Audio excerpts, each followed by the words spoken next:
AP News. UN demands Russia immediately return Europe's biggest nuclear plant to Ukraine. Nobody cares. The UN General Assembly adopted a resolution Thursday demanding that Russia urgently withdraw its military and personnel from Europe's largest nuclear power plant and immediately return the facility to Ukraine. So, how was your day, guys? Mine was pretty decent. The weather is pretty meh here. It's cloudy and it seems like there's going to be storm in a few moments. Hopefully it's not. I'm gonna probably go for work tomorrow or the day after. You know, you need to all that healthy movement and be outside. Not touch grass because there are bugs that can jump on me. There's also the other nasty bug that can, not quite literally go into, but attach to you and drink your blood. And if you mess up its remover, you're gonna get very ill and maybe lost a limb or two. Alright, let's stop the jokes. The resolution, well, I wasn't joking, I'm actually gonna go outside, so don't worry about that. The resolution also reiterates the Assembly's demands for Russia to immediately cease its aggression against Ukraine and withdraw all troops, and again reaffirms the 193 members world body's commitment to Ukraine's sovereignty, independence, unity and territorial integrity. Once again, Russia does not give a single shit about you, China doesn't give any shit about you, and neither the US give a shit about you. When your agenda goes against the agenda of the United States, they simply do not care. You are a useless organization, and if it wasn't for your humanitarian aids, you would be completely another waste of money. Those people that serve there are paid, obviously. And that money is going from somewhere now, isn't it? Yeah. So these people are paid for your taxes, for your tax money. The resolution was approved by a vote 99-9 with 60 countries abstaining and 25 countries not voting. Russia was joined by Belarus, Cuba, Eritrea, Mali, Nicaragua, Syria, Burundi and North Korea in opposing the resolution. China, India, South Africa and many Middle Eastern countries were among those abstaining. The resolution expresses a grave concern over the precarious nuclear safety and security situation at the Zaporozhia nuclear power plant. It says returning the plant to Ukraine for control will ensure its safety and security and enable the International Atomic Energy Agency to conduct safe, efficient and effective safeguards. And why would they not be able to do that now? As far as I understand, it's controlled by Russians, so I see no reason why Russians should be firing any,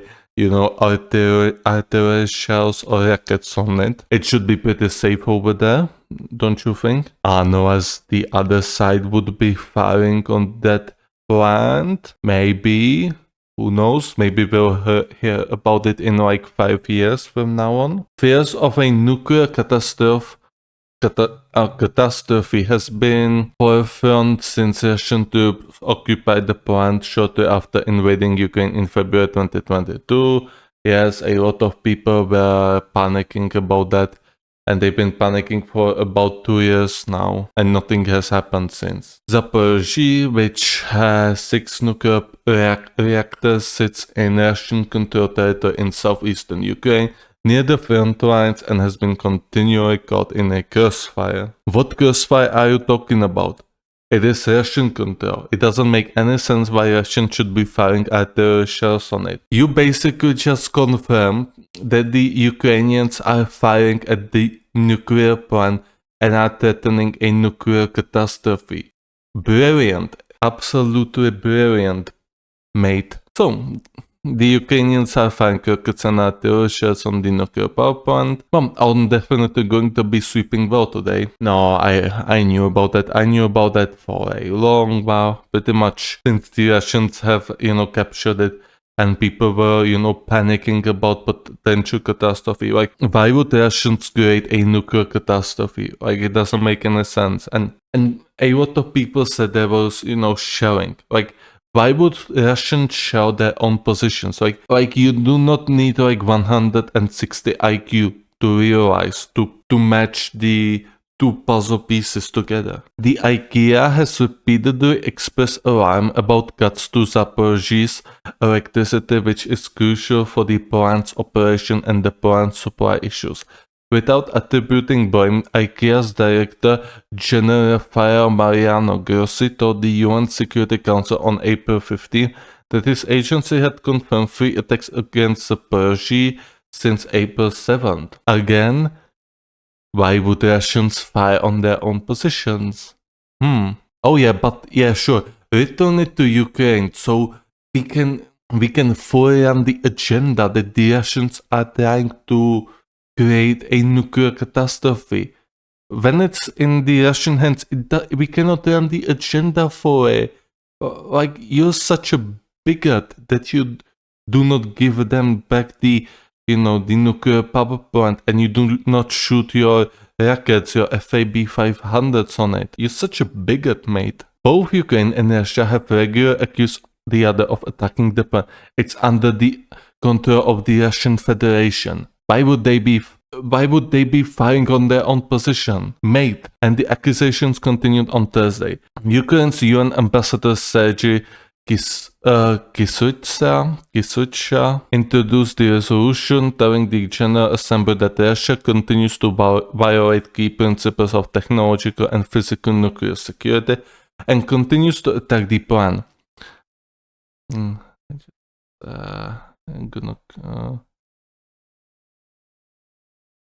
I'm just gonna do this. Russian troops occupied the plant shortly after invading Ukraine in 2022. Zaporozhia, which has 6 nuclear reactors, sits in Russian-controlled territory. Few columns later, Ukraine's UN ambassador Sergei Kisucha, I don't know, introduced resolution telling that Russia continues to violate key principles of technological and physical nuclear safety and continues to attack the plant. The nuclear plant sits in Russian-controlled territory. Here, Russia continues to attack the plant. What the actual fuck? Like, do you think people are stupid? Yes, they are. They are very stupid. Ukraine, a neighboring country, suffered the disastrous consequences of the nuclear explosion at the Chernobyl plant in 1986. He said, but the repercussions of a possible incident in Zaporozhia, which has been deliberately turned into a key component for the military strategy of Russia, would be even more catastrophic. Kisucha warned that if we simply stand with our arms crossed, that good luck will not last forever and an incident will be inevitable, yes, and it will be Ukraine who's going to cause it. Nuclear security and protection depend on our ability to adopt a strong and common stance on inadmissibility of the continued occupation and militarization of the Zaporozhia nuclear power plant, the Ukrainian ambassador said. Russia's deputy UN ambassador Dmitry Polyansky accused Ukraine and its Western supporters of trying to push through the resolution with the real goal of getting the General Assembly's blessing for the outcome of last month's Ukraine Peace Conference in Switzerland and sneaking in political elements that is very likely. In the conference communique, nearly 80 countries called for its territorial integrity of Ukraine to be the basis for any peace agreement to end the war. Yes, we are sipping a lot of copium now. It also said Zaporozhia and other nuclear plants must remain under Ukrainian control in line with IKEA principles. Fuck IKEA. Please, Russia, return the territory you conquered. Bye. Make me, bro. I'm gonna send some nukes on your way to your garden. Polyansky accused the communique supporters of trying to promote the false Western narrative about the source of threat to nuclear facilities in Ukraine. Indeed, he claimed that the only threat to the nuclear facilities in Ukraine today is from Kiev's regular and reckless attacks on the Zaporozhia nuclear power plant. Yes. It's rated infrastructure and the nearby city where plant employees and their families live.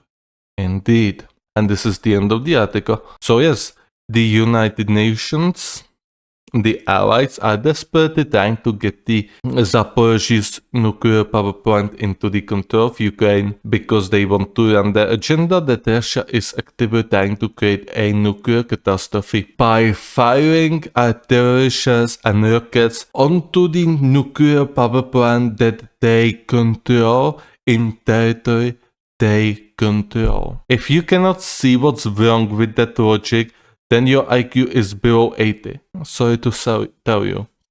Not really sorry. United Nations must be disbanded. The only form of United Nations that should be kept is the humanitarian aid. Even the Blue Helms should be disbanded, not because they are useless, but because both their training is kind of lacking and their equipment is also not really good. And ammunition. I saw some videos about blue helmets just having some really poor equipment, poor ammunition supplies, poor vehicles. So yeah. A good idea, however, the equipment sucks and a good portion of these men are losing their lives because of it.